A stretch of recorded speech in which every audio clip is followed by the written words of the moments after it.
are bound. And when a state agency seeks to procure a vendor for services, the agency will do so via request for proposal.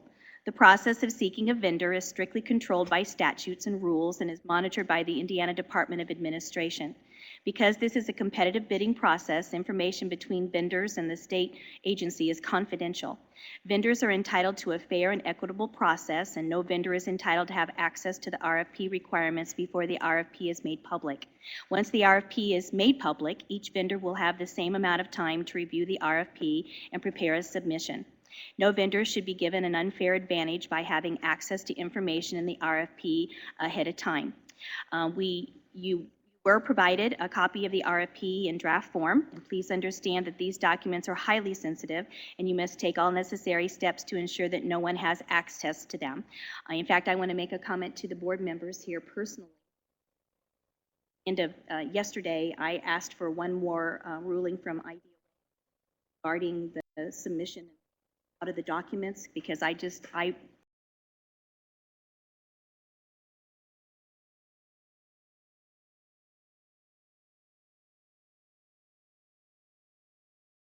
so because this is a competitive bidding process and information from the RFP cannot be released until it is released publicly, there are to be no questions posed to the IDOE, Roundtable, or State Board of Ed staff regarding the details of the RFP. I have instructed my staff at the DOE not to present any information or to answer any questions about the contents of the RFP, and I would ask board and roundtable staff to refrain from answering any questions or providing any information as well. This is a public meeting, and potential vendors could be present, so it is imperative that we all understand the limitations that procurement rules impose on a state agency. And I'm highly sensitive to be sure that this process goes well, and I just want to I do know that Michelle Walker and at the Department of Education, we've given you some.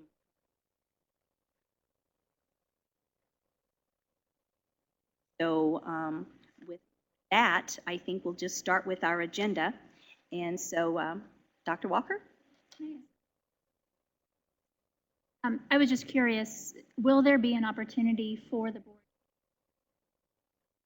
to provide feedback to the department regarding?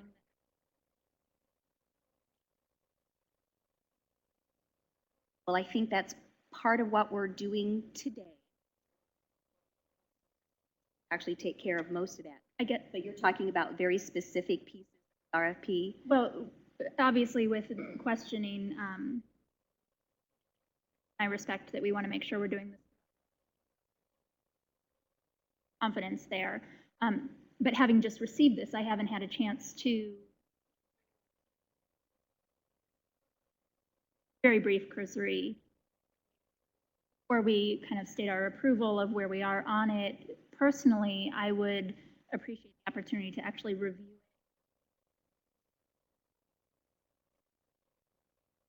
it. Make sure that nothing was, I know there's an open door issue there too where we need to be. So Lisa, do you have any thoughts on that kind of process? Oh, I think you need to speak into a mic, so why don't you come over here?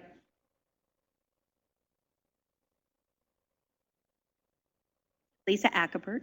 I think, Sarah, that you really hit upon the things that we would be concerned about, is making sure that that this is not something that's that they have access to under a public access law, and just to make sure that it continues to be confidential. So those are the things that we would be concerned about.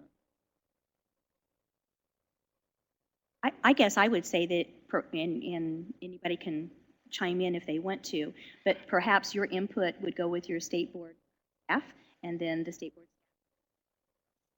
staff, because we've been working with staff regarding this RFP, so maybe that might be the proper process for it.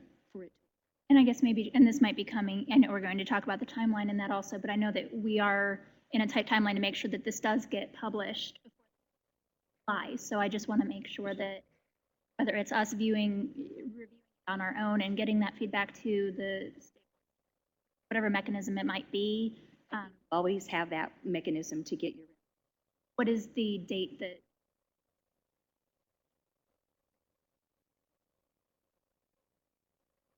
So we sent a timeline And I'm actually going to go over that in just a Okay. few moments. I guess what I'm getting to is Sure. I just want to ensure that we actually have the opportunity then to review it and make sure that everyone's comfortable with where it ends before we Right. It's, sign off, essentially. well, maybe I'll just go ahead if that's all right, Superintendent Ritz. Sure, you may. Because the next item, hopefully you have a copy of that, and I think maybe Laura actually made some extras if you need one, but that was in the email with the agenda for today's meeting. So by this Friday, our hope is to send, again, if you have comments, we certainly want to incorporate those, but we're expecting to send the boilerplate language with all the components to the Department of Administration this Friday, and then they add additional pieces related to Indiana economic impact, just certain boilerplate pieces that they add to it. And I think that the boilerplate's actually out on the web if you would ever want to look at that. But they add to it, they may have some questions for us to clarify a few points. And so it's kind of an iterative process back and forth for a few days. But they did let us know that they would expect that we could post it by the 31st. And actually that comes from them. Once we submit our RFP draft to the Department of Administration, then it really becomes their, under their auspices of their authority, so. I don't, are we okay with just the Yeah, kind of, okay. go ahead. Talk about, that we will be turning it in. At one point in March, the board had unanimously voted that we would have that, that the state board director would turn in the RFP for procurement. And this may be a legal question, and I'm not an attorney, I will be the first to admit. I think that because the contract will be with the department actually issues the RFP. But I don't know if Mike needs to add something or Bernice, because I probably am not qualified to fully answer that question. Because in March, the board decision, that would be through I think what was clarify who's doing it and if there's a change. what was decided in March, that was simply a vote on the actual duties of the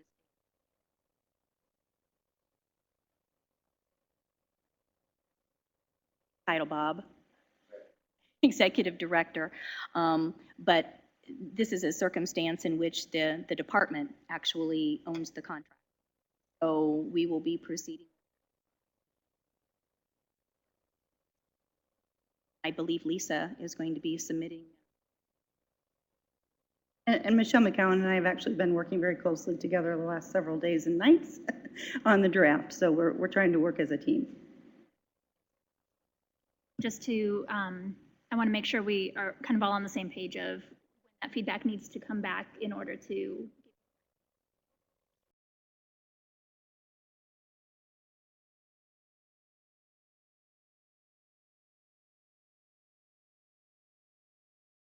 RFP in time.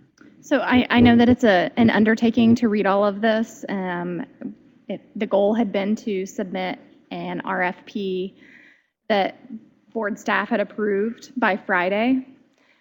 It would, granted, that's in 2 days, so if at all possible, to get comments to us by tomorrow, close of business, and I could work with Michelle to implement those prior to Friday. To the questions that Carrie was asking, the resolution that was adopted in March had said that the board director would manage the procurement process. When we had a joint staff meeting, the way that I thought we had all agreed to interpret that it would be fine if Lisa Ackerberth, the CFO for the department, physically submitted it, but I wanted to, since Bob had delegated some responsibility to me, that I would be able to give final approval to any documents before that they were officially submitted. And that just would fall under the board's responsibility to authorize the implementation and design. And I will probably go on record to say that we'll probably have to have further conversation about that. The department does view its role being involved with the RFP and doing the. So I'll be glad to have further conversation with you, Michelle.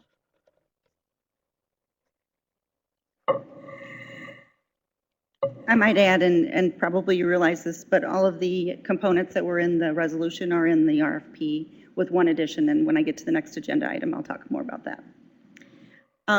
So obviously, we were hoping to push it out through DOA into the marketplace by the end of July, and that's the second line on our timeline. So we expect that we would fully meet that, and it has been lots of exciting work, very mind-draining, but very good work. The RFP submission deadline, the Department of Administration has informed us that really we need to give 6 weeks for vendors to respond, and that's what you see there for the September 12th date. Then we allow time for educators to review. Those educators that are selected to serve on the committees are the ones who are actually teaching students that are affected by the assessments and give input on that. It'll be interesting to note that the committees will vary based on what vendors bid on. Some vendors will bid on all components. Some will only bid on one. Some will bid on a combination of those. And so once we know which vendors are bidding on each component, then we figure out what the educators that need to be in the room, if that makes sense. And that last time we did this process, it took 5 weeks. We had one group each week for 5 weeks, and they spent 2 to 3 days with us going over a criteria, basically a rubric, to look at the procurement proposal submissions. Have any questions on that? I'm kind of going quickly here. Then what we expect the committee to do, each of the committees actually goes through a process where they recommend their top 2 based on, again, a rubric. So it is a mathematical calculation. It's not just, oh, I like this one better, even though that might be someone's personal opinion. But we're looking at a lot of very high-quality assessment components within the proposals that we really want to make sure are there.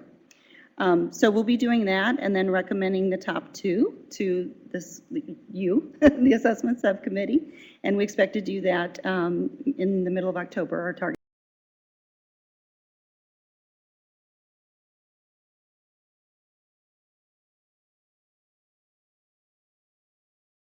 Discussing trade secrets and proprietary information, and those meetings are closed, and the DOA did confirm that with the board staff and the department staff this week. So that was something that we wanted to make sure that everyone was clear on, because that is different from your typical practice, but to protect those trade secrets, we understand the process.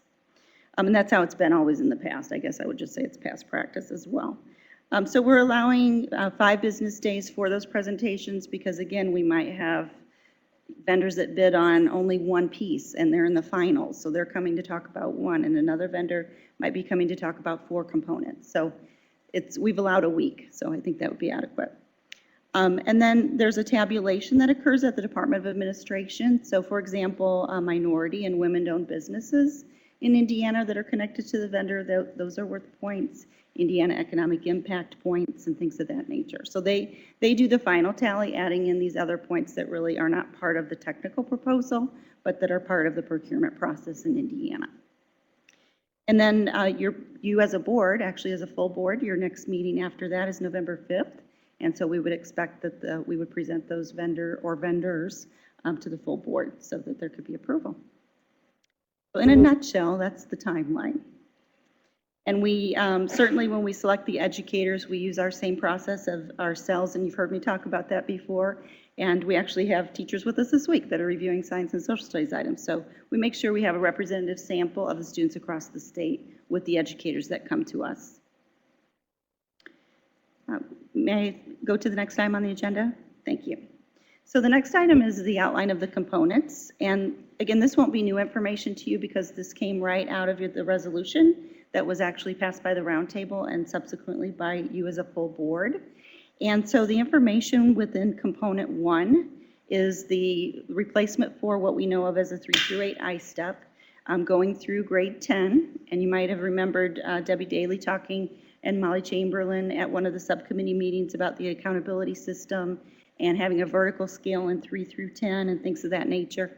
So over in the details, I just tried to put a few notes for you so you could kind of have a little bit of a heads up about what is this component really about. And certainly, again, these are tied directly to what was in the resolution. So we're looking for a fixed form rather than an adaptive for the first component, which again is part of the resolution, and again, building that vertical scale. One of the exciting pieces of our new accountability system as we talk more and more about it is really looking at categorical growth. And you might remember Debbie talking about different levels. If a student is in did not pass 1, but that student moves to did not pass 2, the next time the assessment is administered, even if that student isn't at passing yet, the school would get credit for growth for that student. So very exciting, and that's possible to do when we have a vertical scale. The second component is iRead 3, and as part of the resolution, because that assessment really measures whether or not students can read as opposed to how well they read, it is very different from what we expect on iStep with our new standards. So we're really looking at foundational reading skills that start in kindergarten, beginning, middle, and ending sounds, context clues. So it's very much an elementary fundamental reading test. So that would remain a separate test, so it would not be part of the new iStep. Still are inviting folks to bid on it, but it's still a separate component. Does that make sense? The third component is the phase out of ECAs, and you might remember that the ECAs for Algebra 1 and English 10 are the graduation test, and so phasing that out, and, oh, go ahead. Can I ask a question about iRead 3? Sure. Do we own questions for that assessment? We do not own the questions for iRead 3. That's a Does great that question. make any difference? No, one of the pieces within the RFP actually talks about how transitions are made by vendors. And so I will invite the subcommittee to take a look at that within the actual RFP itself. But because we don't own the items, but we have the blueprint for the test, we can develop that with any vendor. Are there other questions? I'm kind of hugging right along here. I don't want to miss any questions that you have. So the phase out of the ECAs was next, and really there was interest among the board and the roundtable at looking at a more domain-like test. What really are the mathematics skills more broadly than Algebra 1 that we expect students to know and be able to do by the end of grade 10? And also same thing for English language arts. And so looking at, again, this number 3 is kind of a tie to the first one.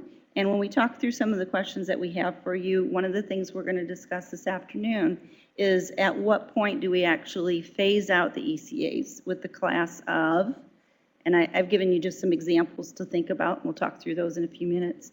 And when do we actually implement the new grade 10 graduation test? Is it with current 8th graders, current 9th graders, current 10th graders? And we'll talk about past practice and also a fairness issue that's a part of that. So we'll discuss that today as well. So you'll notice over there in the notes the length of the phase out. So that's something that I wanted to speak with you about. The fourth component is the grade 11 and 12 assessments, and you might remember this referred to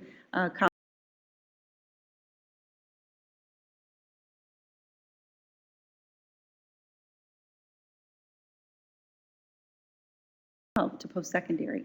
And so that component is really all about readiness for after high school. Yeah, you might remember Debbie talking a little bit also when she and Molly presented about a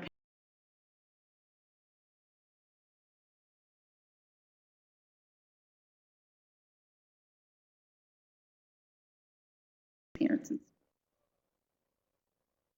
The fifth item on the list is the college and career readiness exam. Right now, we're currently using AccuPlacer. This is in response to House Enrolled Act 1005 or Public Law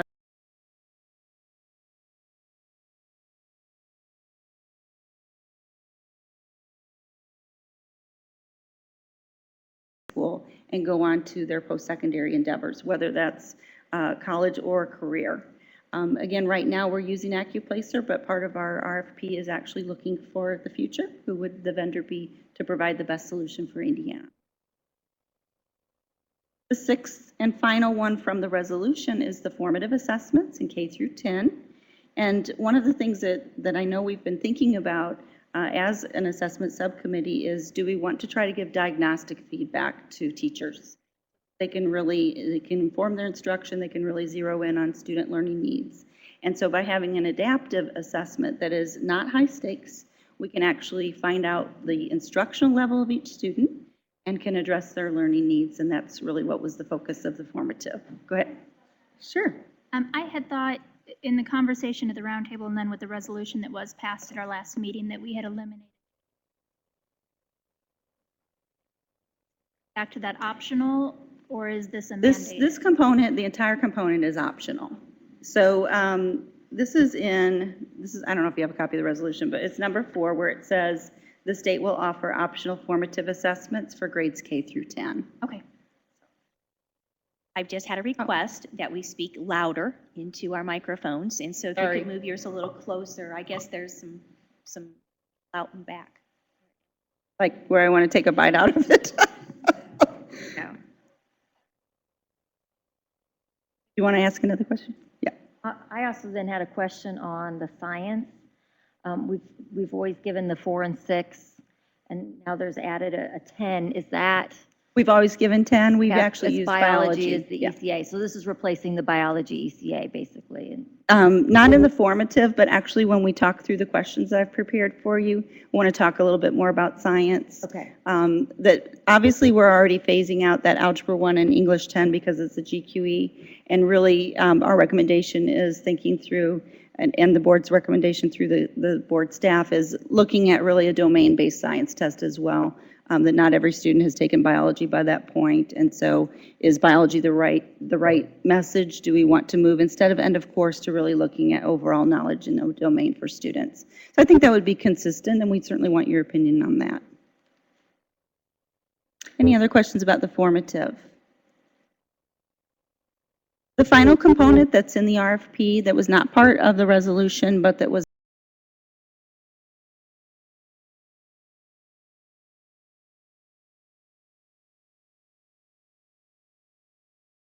for iStar as we move forward, especially with science and social studies.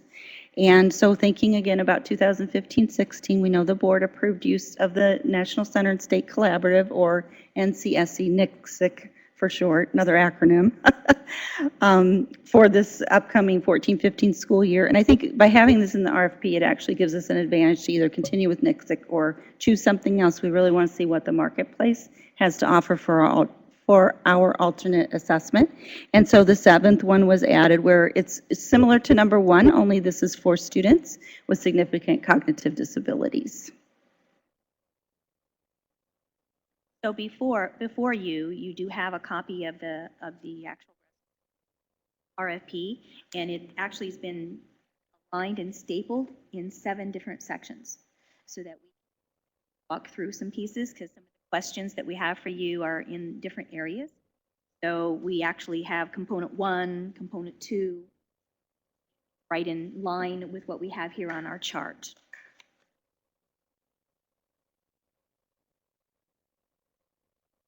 So Superintendent Ritz, would you like for me to continue, or would you like to have Lisa discuss anything? She's next on the agenda.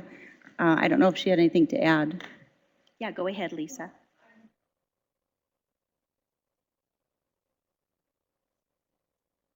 Talk louder. Oh, into I'm the sorry. And microphone. I'm a little Thank you. hoarse, so you'll have to bear with me.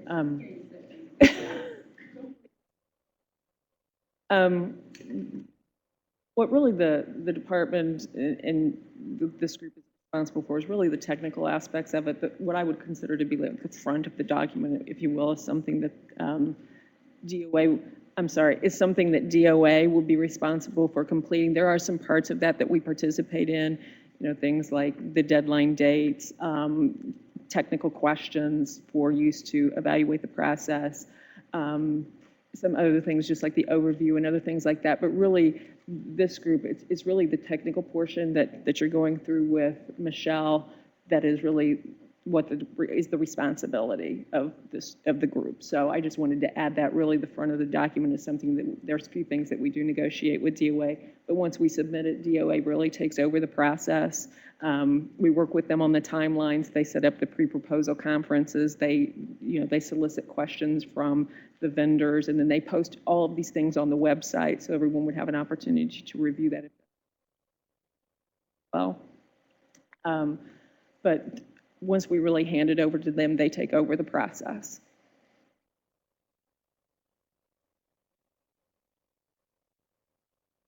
So we're ready to go over the technical components that you need to talk about? Okay. Sure. So these are in order by component, and actually not every component did I have questions about, but you might want to talk a little bit about what's in the resolution about each component. So we'll just go through them if that's okay, one at a time, and talk through what's on the page. And anything else, I think we won't get into the specifics of the language, other than to just let you know, like any RFP, it's organized, as Lisa said. So the technical portion is what we're going to focus on the most as an assessment subcommittee, and really look at like, there's language in there about the psychometrics, reliability, validity, et cetera, but I think you're probably more interested in more of the logistics of the assessment. But obviously, feel free to read the entire thing. We want your feedback. So the first component is the replacement for I-STEP in grades 3 through 8, which is our summative assessment. And the interesting thing about this one is I wanted to talk through, first of all, the name of the assessment. Of course, it's going to be called I-STEP. It's our Indiana statewide testing for Educational Progress Plus. But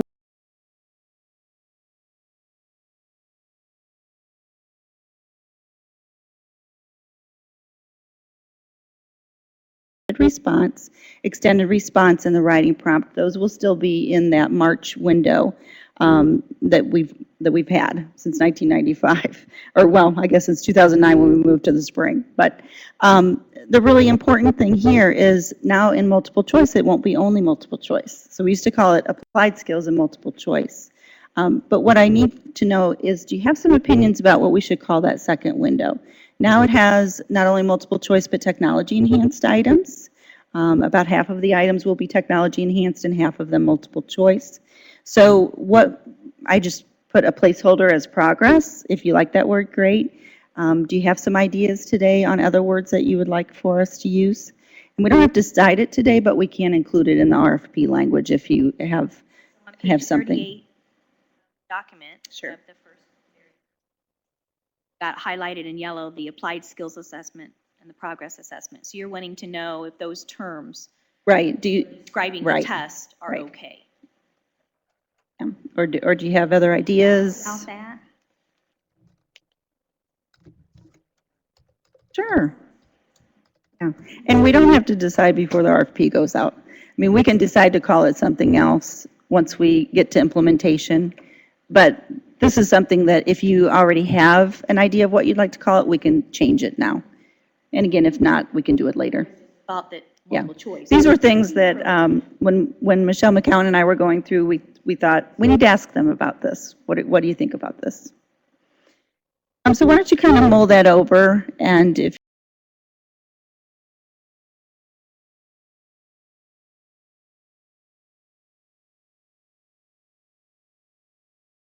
for it, because in 2007, when we had this process, it was named Progress.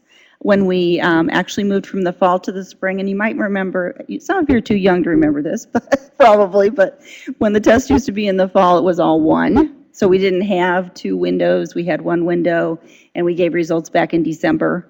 Once we moved the test to the spring, we knew that we would need time to actually score those open-ended items, so those are given in March, and the remainder of the test is given in May. And so at that point, we needed to call them each something. It could have been I-STEP Part 1 and Part 2. I mean, that might be something that you actually want to refer to it as, so that the item types don't really drive the title. But right now, it's just based on what type of items are in the assessment during that particular window. Be called progress? No, so I'm sorry, I didn't fully answer the question. Sorry, Troy. In the original RFP in 2007, it was called, quote, progress, to keep it separate from the applied skills open-ended window. So I just lifted that language out and certainly just have it as a placeholder. Part 1, Part 2 might be appropriate. Okay? Mm-hmm.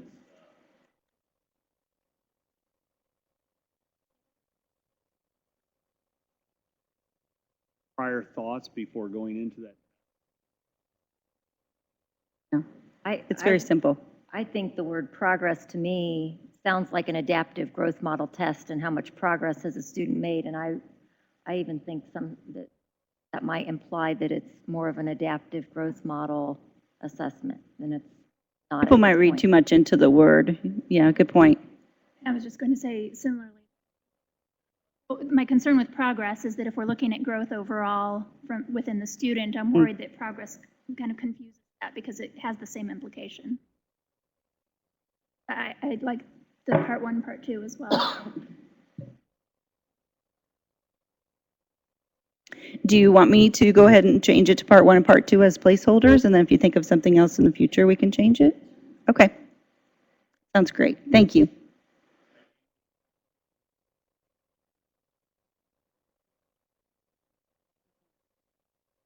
I also, one thing I personally like about it is it does help them know that there are two parts, and the first part is in March, and there is still another portion that's coming, so I also think it'll be better communication to parents. I was thinking that as well. Excellent point. So before we leave component one, I would like to talk about the grade 10 version of this component, where that will become the graduation test for the English Language Arts and Mathematics. And so the question before you is, what class of students should be the first to participate in the grade 10 summative assessment as a graduation examination? So just some things to think about as we start to look at the table in a moment. So grade 9 students this coming school year, 2014-15, they are the class of 17-18, which sounds a long way off, but it won't be, I suppose. And what we've done in the past, our past practice is to give at least 3 years' notice to students when their graduation exam is changing. So if I'm a student and I'm in 6th grade, right now I think my ECA is going to be my graduation test. So we would say, but starting in the class of, and that's what we want to talk about this afternoon, the graduation test is actually the grade 10 summative, or the grade 10 I-STEP. And so what we need to decide is, when do we actually draw that line in the sand and say that is now the test for this group of students? So let me walk you through the table and get your thoughts on yes, I'm sorry, it's, yes. So this first year, it's really not applicable because what we're talking about with the RFP, just as a quick reminder, is assessments that start in 15-16. So this upcoming school year is really not applicable to use of the assessment in 14-15. It won't exist yet. But in 15-16, the grade 10 students will be the first class to actually take the new test. So they're what we refer to as first-time test takers. And so they are the class of 17-18. And the following school year, the next group of 10th graders, they'll be first-time test takers of this assessment.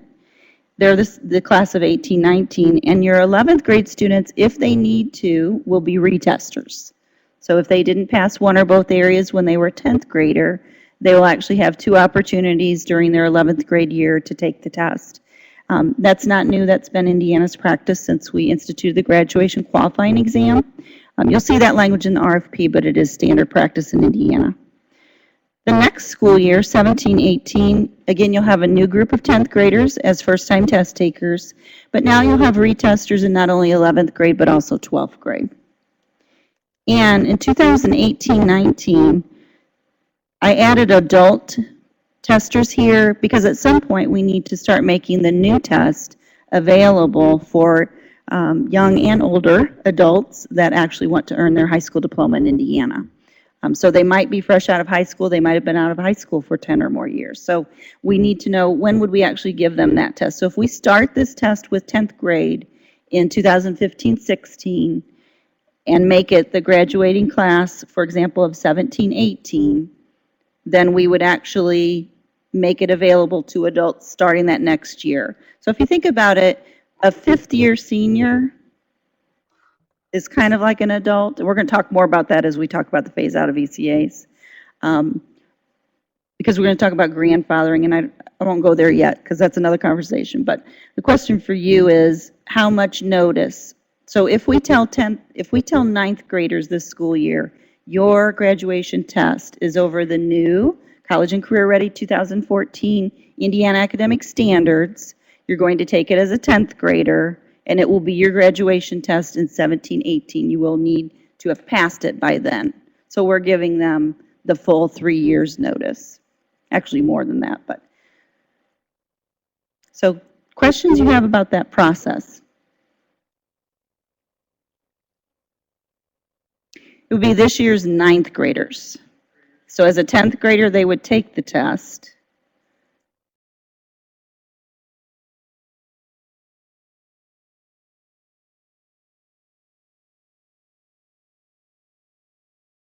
In the table, this year's 9th graders would be the first class that would have this new requirement for graduation. So they would take it as a 10th grader, and they would have 4 retest opportunities before they graduate. So they actually have 3 years to master that content if they need it before they graduate. That's the 3-year notice. As opposed to saying current sixth graders, by the time you're in 10th grade, it'll be your graduation test, which I think is what you're maybe asking me. No, I think I know where he's headed. So how do we phase out the ECAs? No? That's Yeah, not what we'll you were do that getting at? next. Okay. I'm more concerned about, there has been publications made already with the way it Mhm. already been printed. Mhm. So I have a feeling, my concern is it needs following year's freshmen. It can be placed in the handbooks correctly. Doesn't affect the testing, but it Right. does. Right. And, right. And that's certainly why we're discussing it with you today, because this is the earliest we could do it. Now, you can push it out a year if you think that's more appropriate. That's certainly very acceptable, but that's why we're having the Saying conversation. in 16, 17 would be the first time they would take it?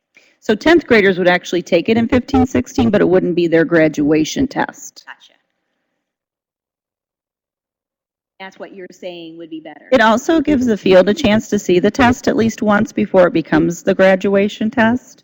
I personally think that's another advantage, but again, it's really for you to help us know what to do with that. Troy, what you're really saying is that 2018-19, Mm. graduating in that year, that would be the first year. Correct, and I would also say that, previewing the next phase with phasing out the ECAs, it would go in a line. Yeah, when we get to that, we'll talk about how that adjusts the table, definitely. Other thoughts on actually giving the test as scheduled in 15, 16, but it becoming the high-stakes graduation test for those students the following school year during the 16, 17 school year? Yes, no? But Ideas? I agree with the rationale that Troy presented. I think that that's Okay. a logical. I need to also clarify, I want to make sure the ninth grade will be testing also, is that correct? Yes. During that whole process too? So obviously not in 14, 15, but in 15, 16, students who are in ninth grade that year, they will be taking the ninth grade version of ISTEP. The following year, they'll take the 10th grade and it will be their graduation test. So yeah, yes, Clarify. Better, yes. Yeah. Yeah, when you put it in that context, that's like perfect. yes, I would agree. I mean, it's not up to me, but I would agree. Them the opportunity to see it, Right. gives them plenty of warning. At the same time, we're not pushing it off so far that now, in terms of the way acceptable. Graduation tests are actually locally determined within states, and so, I'm probably going to ask.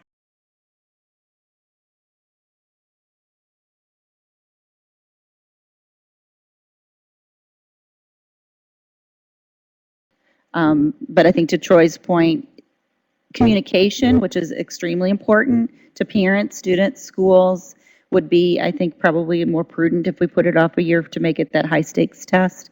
So the Again, ninth graders experience that as the test as a ninth grader, and then they're also going to. right, right, right. Okay. Seem to have consensus on that? Yeah. Okay, great.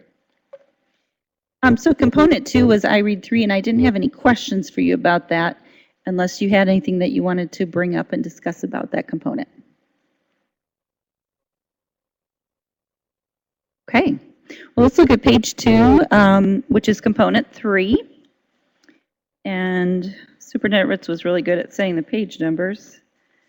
I don't know if you have, 5, it's page 65 of thank our you. component 3.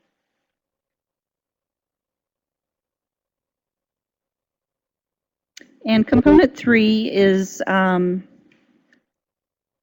connected to the conversation we just had. That's right. It's phasing out of our end of course assessments for Algebra 1 and English 10.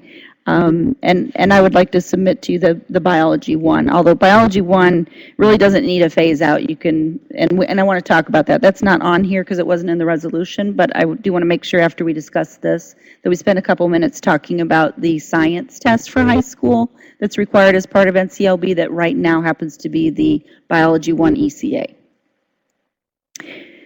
So The question for you on this section is, what class of students should be the last to participate in the ECA as their form of the graduation examination? So this is somewhat the reverse of what we just talked about. So let's walk through the table just to see how it's laid out and what would happen, and then if you'd like to suggest changes to that, we can certainly discuss those.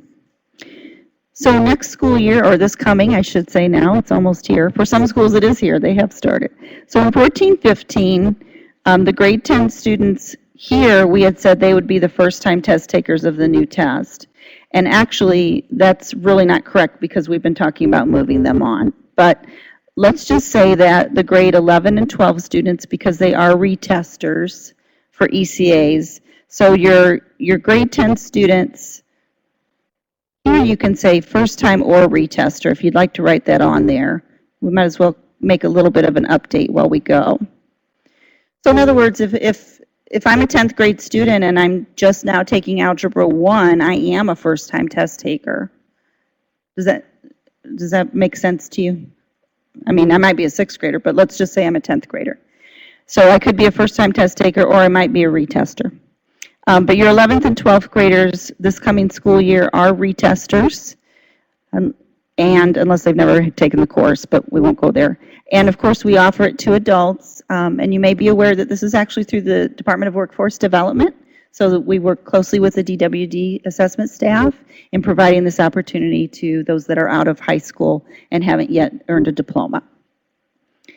The following school year, in 15-16, your 11th and 12th graders would still be taking a retest of the ECAs if they haven't yet passed one or both of those. So the next school year, even though we're starting to implement our new graduation test, we still need to give these students the opportunity to pass their graduation test. In 16-17, we would have 12th graders that they would be taking it as a retest, and always we're offering it to adults. And then in 17-18, this is where I put the 5th year grads. That you might want to think about 5th year grads having access to the test. That's really important, I think, because you do have some students that need a little bit more time to finish high school. And so my professional opinion is that we really don't want to change the rules of the game when they've just been in 12th grade. They need a little bit more time with you to finish their high school requirements. If we don't allow this to continue for them, they will have to pass the new test. And I think we don't want to do that. That's, again, my professional opinion. What did we do the last time? Last time we actually did what I'm recommending here, and that is that we actually carry the ECA 1 year beyond the graduating class that would actually finish that assessment as their graduation test. So the way we've been talking about it on the previous page with the adjustments, we would just push this out 1 more year and have, because you're thinking about having your 10th graders a year later actually take the graduation test. So we would make ECA available 1 more year beyond what's on this chart. Whatever year we decide to start the testing in grade 8, taking ECA. Right. Yeah, actually, one of the things, Prior to their. oh, yes, absolutely. In fact, Troy's point is one that we'll talk more about. I think, as the months unfold, we'll talk more about what the implementation of this looks like, because we will start to think about and form policy around, well, do we even offer the ECAs to any younger students? Because they really won't need that for their graduation, and so why would we be giving the assessment? And our recommendation will probably be, we should not be giving it except to those students who need it as the requirement. So if I'm a 6th grader, why would you give me the ECA? Because that won't be my graduation test later, and I'm already taking the grade 6 I-STEP. So I'm already meeting the NCLB required assessment, and I really don't need the ECA, so I would recommend not giving it. And we'll talk more with you about it. That's actually not in the RFP, but those are really great questions about how does this look and how is this implemented? What are the long-term implications of the policy decisions that we make? So. And I don't want to ask a question I'm not allowed to ask, so I'm gonna ask really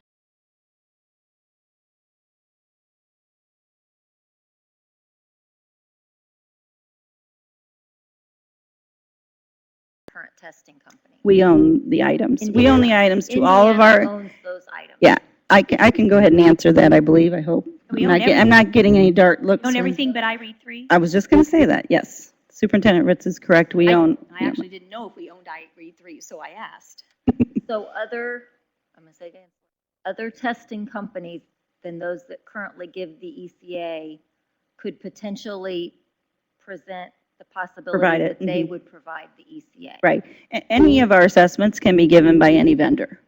So, yeah, that's part of why we go through procurement, so that we can actually find the best solution for Indiana for each of our components. And we don't now have the same vendor for all assessments. We could if we end up actually selecting one vendor, but the idea of having separate components is so that we can actually select the best vendor for each component. Other questions before we go back to this? Yes. Clarify, so whoever is hired through this RFP process would have to commit to completing assessments Right. as part of, prior Right. to implementing. Right. If a vendor bids on component 3, then they do have to phase out our ECAs. So they have to build a defensible graduation test for the next 3 years, 4 years, 5 years. Whatever we decide today, we'll change the language in the RFP to reflect the years that you're talking about. So I know you want to talk about biology. I do. I just, so I think we're okay. Everybody's okay on the ECA. We want to extend it 1 year beyond the class that would actually use it as a senior. So are you suggesting a 2018-19 Mhm. would be on this chart then? Yeah. Okay. And I'll update this document and send it back to you so you can see the decisions you made and what that would look like. Okay. We call that grandfathering. It's just a term that means we're not going to change the rules of the game for those students. We give fair notice to students who are going to have a new test. But I did want to talk to you, thank you Superintendent Ritz for the intro, back to the science question. So you've heard me talk about this before, but just as a quick review, NCLB requires English and math testing in grades 3 through 8 and 10. And obviously we're moving to add grade 9 because we want to include that in our growth for accountability in Indiana. The science is required in grade spans in 3-5, 6-8, and 10-12. And so in Indiana, we've been giving science in grade 4 and 6 and 10. And for 10, we've been using biology 1. In 2007, when the state board actually adopted the assessment system at that time, the board was interested in moving from the GQE, some of you remember that, to ECAs as a graduation test, which is obviously what we have now. And so the move was from just a general science test of science domain knowledge to an end of course, and Biology 1 was selected because every student does eventually have to take Biology 1. Every student has to take Algebra 1 eventually, and every student takes an English course their sophomore year. That's how the board actually arrived at those courses, if you want a little bit of history. And so really I think because you as a board have decided that you really value looking at vertical growth from 3 through 10, which means we're not looking at end of course, but we're actually looking at domain information for English and math, and we'll talk a lot more about building those tests later. But really looking at, would it not make sense to also drop the ECA for biology rather than have just one ECA for the future, not have any, and the 10th grade test would still be given in 10th. Again, it has to be given between 10th and 12th. My recommendation would be stay at 10, be very consistent with your 10th grade test, but make that a domain test where we would bring educators in, just like we'll do for the English and the math, to identify the standards that should be assessed on the grade 10 science test. I'm doing a lot of talking. Let me pause and let you ask So questions. just to clarify, so then we would follow this very same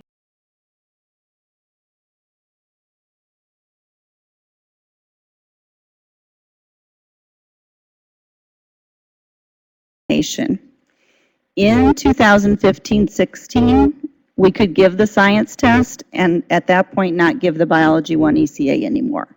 We could give Biology 1 ECA this coming school year, and that would be the last year for the Biology 1 ECA. I don't know if you've talked with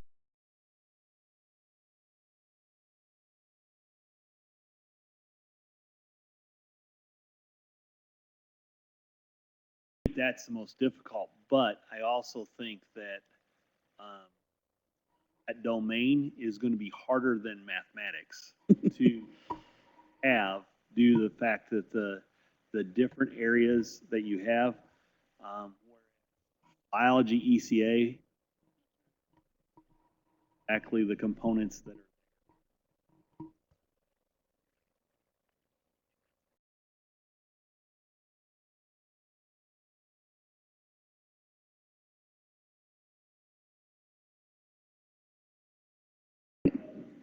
Right. It would be more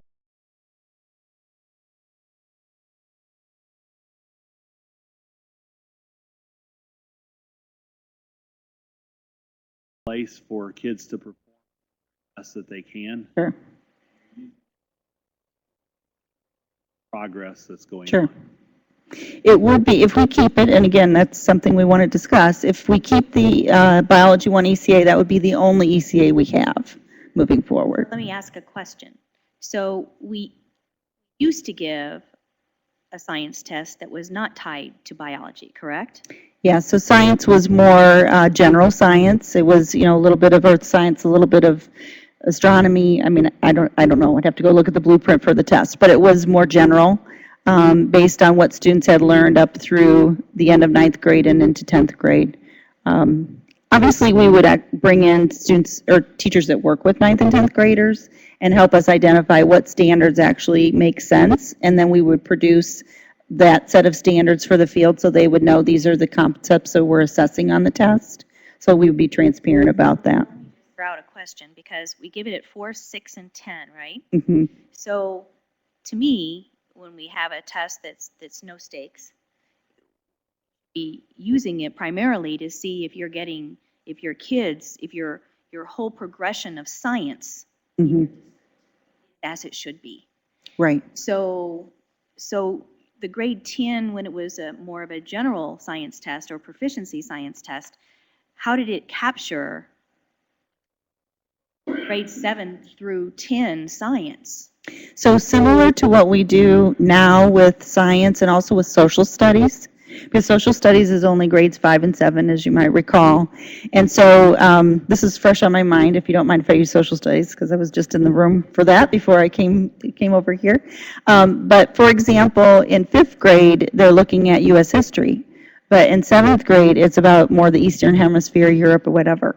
So it's if we gave a test in, as we give the test in 5th grade, it's about the history. And the I-STEP in 7th grade is totally different. It's over what they've just learned in 7th grade. So one of the things we would do if we built a 10th grade would be what we did before, where we look at what are the content skills that students need to learn across the science domains. And right now, what we do when we build a science test, like our 4th grade science test is actually 3rd and 4th grade content. It's more the content of 4th, but the concepts they learn in 3rd that bring forward, like scientific inquiry as an example, or like in social studies, the test in 5th grade might include some 4th grade concepts. Let's say they learn latitude and longitude in 4th grade, but when we give the test in 5th grade, we still expect them to know that. And so we make those things transparent to the teacher in our guidance to the field.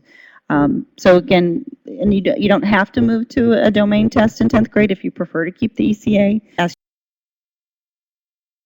you to think about is, how would that be for a school if they only have one ECA, which means they have to give it at the end of the course, but the domain test could be given anytime during the school year?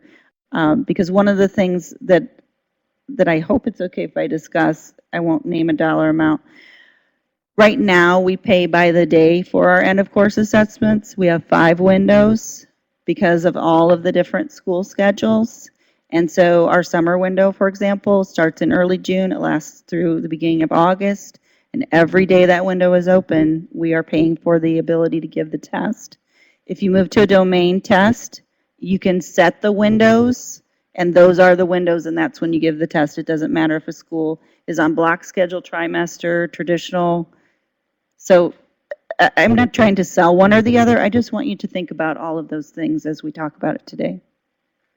I don't necessarily think it makes sense to keep just one area of ECA, but I do share the concern. And again, this is my elementary school frame of reference, so I defer to the secondary point of view, but I don't know how you classify what information. Obviously, we know that there are different pathways that different students take. I just don't know how you mandate. It feels like we're pushing one path over another if we go to a domain-based. Another option is have the content be biology, but don't have it be at the end of the course. Identify which of the standards we're going to.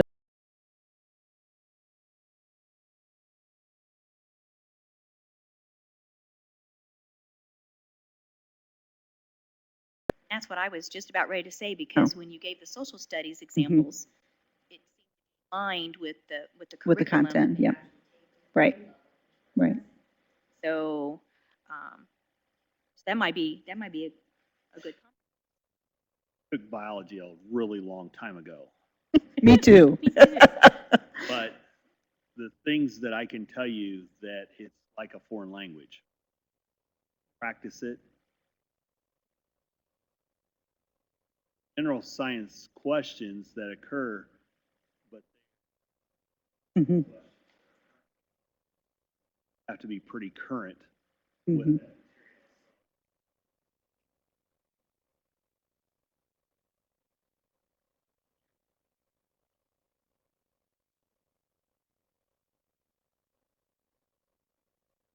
Concern would be, is it going to Taking it at the be same the time. same type of test that we have now? And if it is, that's going to be very difficult. Brain fresh with that information, because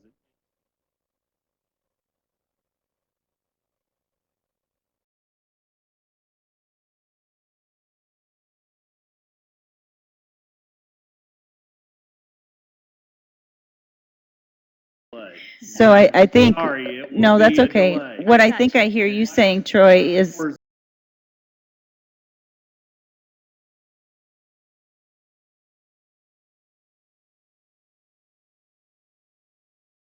because there's no stakes tied to it, but I will.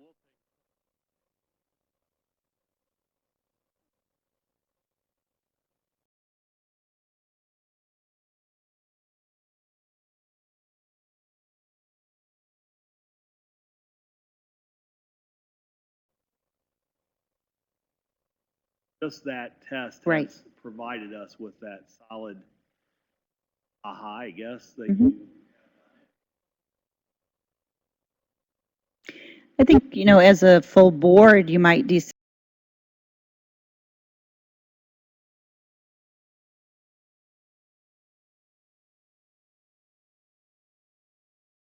consider doing, again, because the algebra and the English would actually become domain, and so they're not going to be tied to a course. What you might consider doing is having 2 windows per year for biology. Let's say you want it to be domain-based, but domain just biology. So it could still be biology, but rather than calling it an end of course, we might say we have 2 windows that we offer the biology test, in December and in May or April. And so that if they're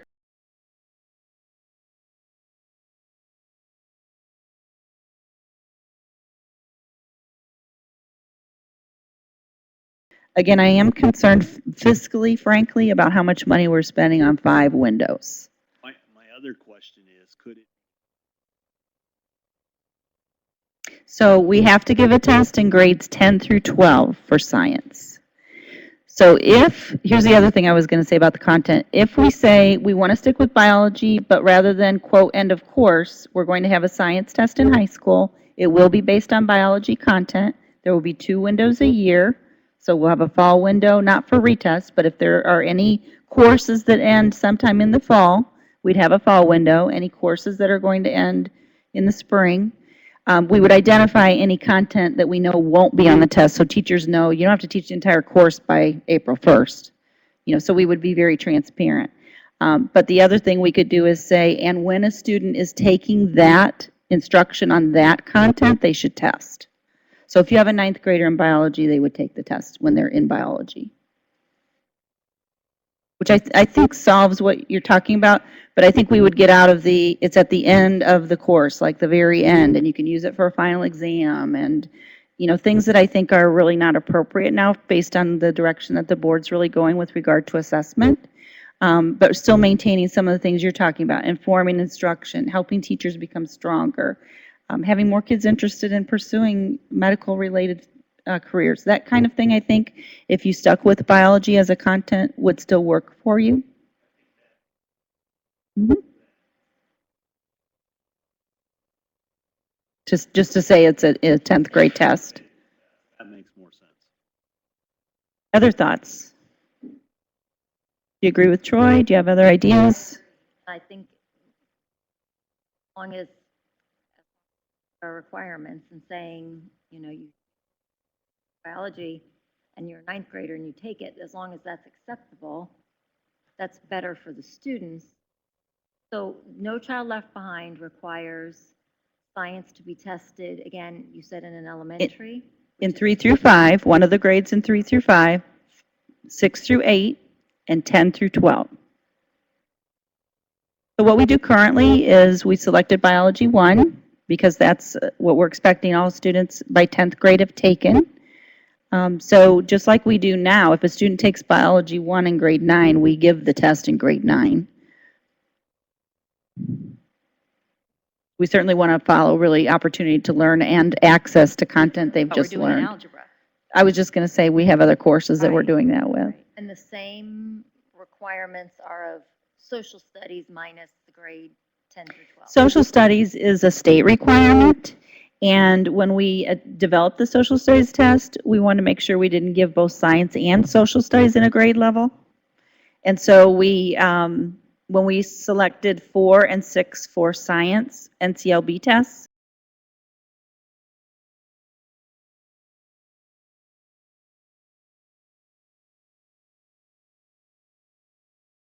policy decision made based on the state statute that requires social studies testing. The policy by the DOE. I don't think the grade levels are in by the board. statute. I'm looking over at our attorneys. If the social studies grade levels are in statute, I don't think they are. I think the board and the department agreed to that because we didn't want to give 4 tests to a student in a grade level. Absolutely. Yeah. I'm just wondering if you don't bump the social studies, or I'm sorry, you don't bump the science up a year. Because currently the science is 4 and 6, so then we talk about that big gap, and that's the one that they have to have in grade 10. Should it be 5 and 7, so there's less of this, you know, gap before the grade 10? So what I would recommend is that if you're going to do that, you don't do that right away because we have items that we own that we're getting ready to use. I know it throws Yeah.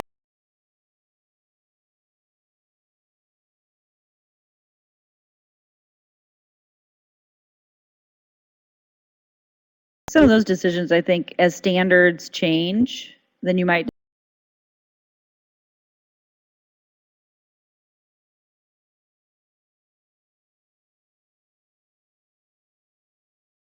because that is an indicator if they pass it in.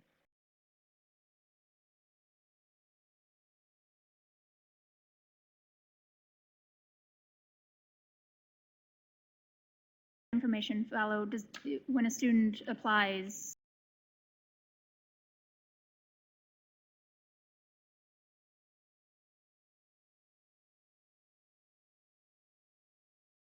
the scores across the state are extremely low because there are no stakes attached to it. So they don't have to pass it to graduate.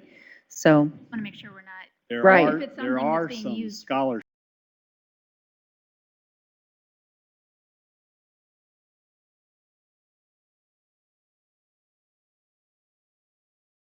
maybe it's a moot point, but if we were to move to some other content, we would want to involve a very broad stakeholder group to decide what that content is.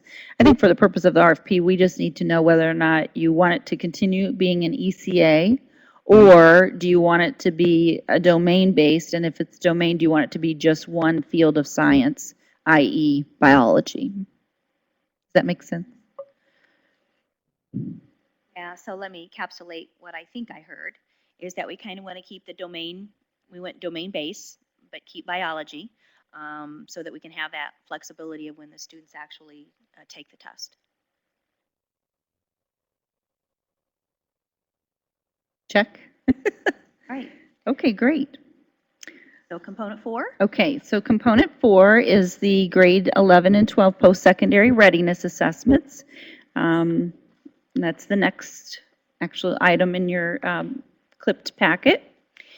This is the one where, again, in the resolution, there was an interest to offer an assessment to students to really ascertain their readiness for moving on to either college or a career after high school, when they leave high school.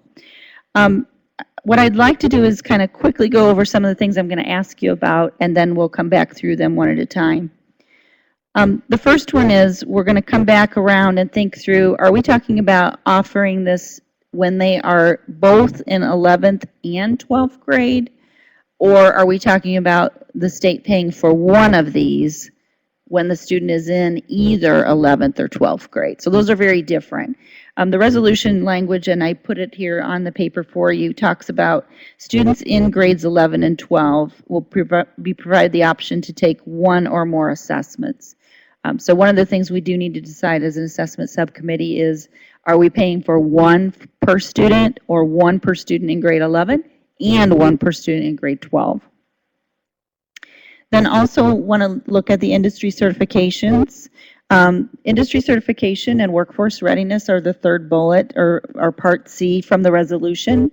And just thinking about, are we talking about every single industry certification in the world? Are you interested in limiting that? And you don't really have to know the answer to that, but I think the question is, do we really want this RFP to actually, to invite vendors from every single industry certification to submit a proposal? Or are you looking for one vendor who can offer all of these things, as an example? You don't have to know the answer to that, but I'm just trying to get you thinking about how do we frame that within the RFP. So what we've basically done so far is include the language out of the resolution and then asking you for some clarification today. So let's go back and think about the grade levels and how you actually interpret that when the resolution really is referring to providing the option to take one or more. So is it that we offer more of these, but you pay for one time, or do you want something different?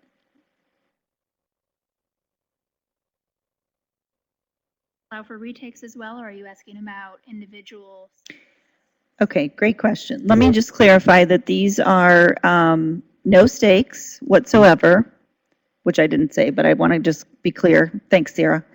And also the fact that a student doesn't have to get a particular score on these unless they're moving into something else. Let me give an example. If this were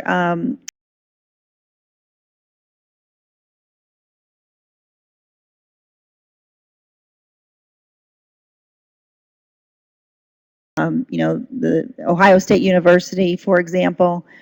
So there's really no retest needed, if that makes sense. But I guess I'm asking more in terms of, say I take it in grade 11 and I'm not happy with my score. Ah. Can I take it again in grade 12 and be covered, or are we talking about two separate tests, one in each grade level that you can? And that's really what we need for you to tell us, because Michelle McCowan and I need to know, are we supposed to be writing this so we're paying for both years for every student, or 1 year for each student?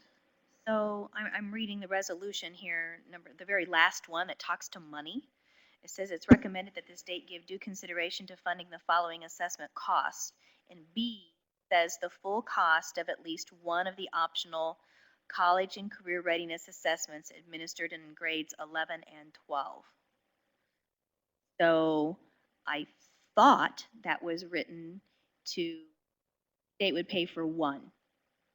I think at least one gives you flexibility. Well, it says at least. I mean, if we get more, that's great. But I think we wrote that to pay for one that's either taken in grade 11 or 12. I mean, at the option of the student. Kind of similar to another.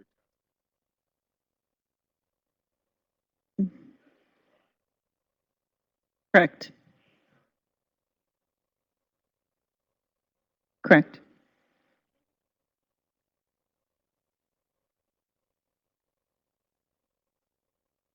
Correct.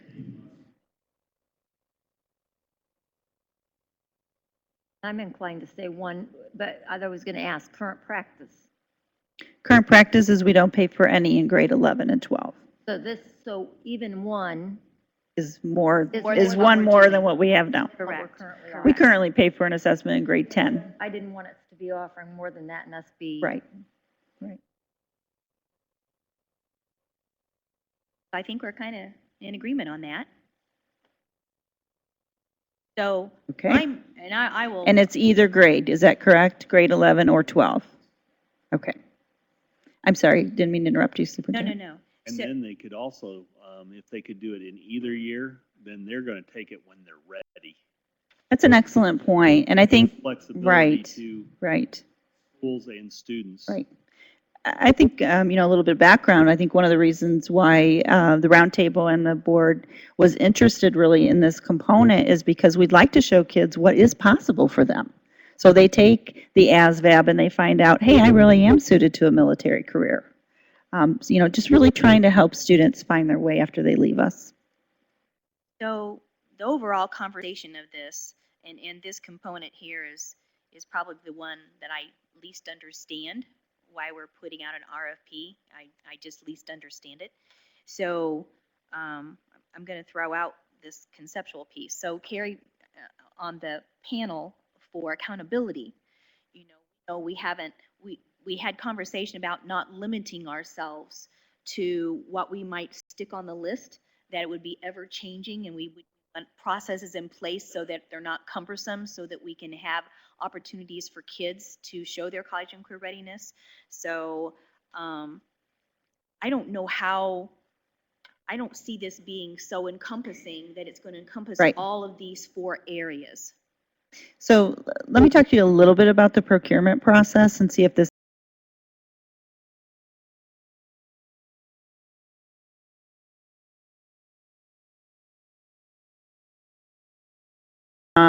absolutely no cost, because one of the assessments is free of charge to more than $50 per student. So one of the things that I think we should be interested in as an assessment subcommittee and as a department of education is, what does the marketplace bring to the RFP? We push it out, let's see what they bring to us.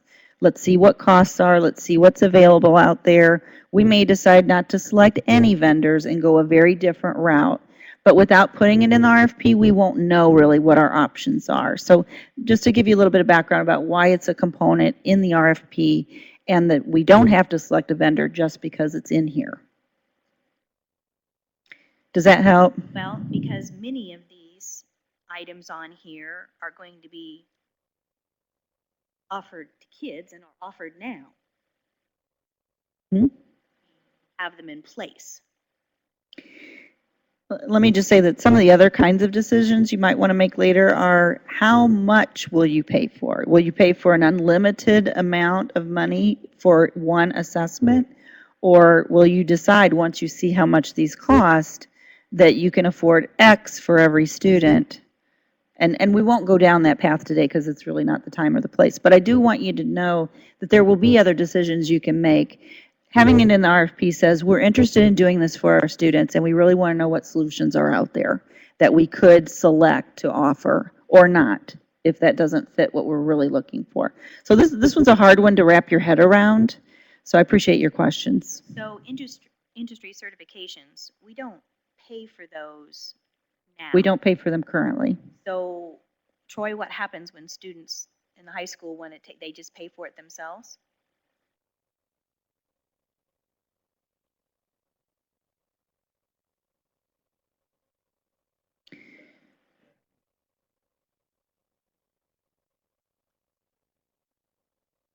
House certification.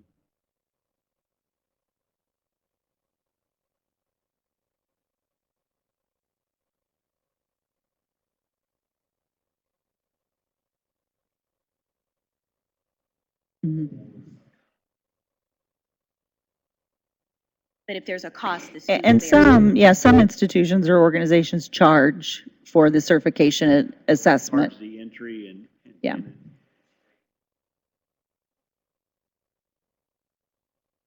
It is certainly, I think to your point, there are a wide range of costs and implementation efforts, from it's included as part of your course to it's above and beyond. So maybe this is because I just haven't gone through this type of process before, but when you send something out like this, then will all of the people that are doing industry, like they need to submit something in order to Yeah. continue what they're doing? No? Yeah. Great question. When, But I'm, yeah, when, if a vendor decides to bid on this component, they might say, Yeah. well, we're going to bid on this component, but by the way, we only provide X, X, and X assessments. But we would like to provide those for your students in well, Indiana. I guess I was just wanting to make sure that all of these college and career ready pieces that are already in place, they wouldn't think that they would have to apply and be accepted in order for us to actually do the certifications. My point. Yeah, I think, vendors can only really submit proposals based on work that they do or that they subcontract to have done. So, again, I think it's really, I think today it's hard to say who would actually bid on this one and what they would propose to do. But I guess my professional opinion would be that it's worth exploring so that you actually have a better understanding of what the options are, and then the board really needs to think through in a deeper way, how to implement this part of the resolution. Are exploring this specific component to make sure that we are not limiting or prohibiting different pathways that students might Right. choose to take as well. Absolutely. And I'm worried that if we get too precise about what we're willing to cover, we're dictating our Right, students' pathways. right. I couldn't agree more, Sarah. I think everyone agrees with the concept. It's just exactly how the logistics and implementation will happen that really aren't known today, but I think we do want to know what the marketplace has to offer and what options are available for our students. That sum it up? Okay. All right, component 6. Component 6. So the last one I have a question about is the formative assessments. And if you go to component 6, it talks about, Excuse me, Oh. Michelle, you had 5 stapled together. component 5 I had no questions about. I shouldn't have skipped over that. Do you want to talk about it at all? Component 5 is something we currently do, and so we're looking for either the same or a new vendor, just, again, pushing out the RFP to say, here's what we need, and, okay. Anybody else have a question on 5? Okay. I'm sorry. Oh. I understand. It's a masterpiece. I'm looking at my homework. for Right. like the next day. Let me just say it's easier to read than write it, but certainly we welcome your questions and suggestions. So formative assessments is component 6, and in the resolution, we were looking at grades K through 10, pardon me.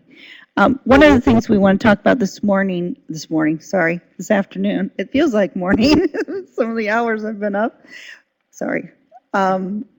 This afternoon is what content areas are we interested in and what grade levels? And that really is important for us to put in the RFP so that folks know what they're bidding on. They really need to know that so that they can plan for their budget and for the work plan that would actually enable these to take place in schools. So kind of want to just have a discussion now about your thoughts regarding those topics. What do you think we should do in terms of the content areas and the grade levels?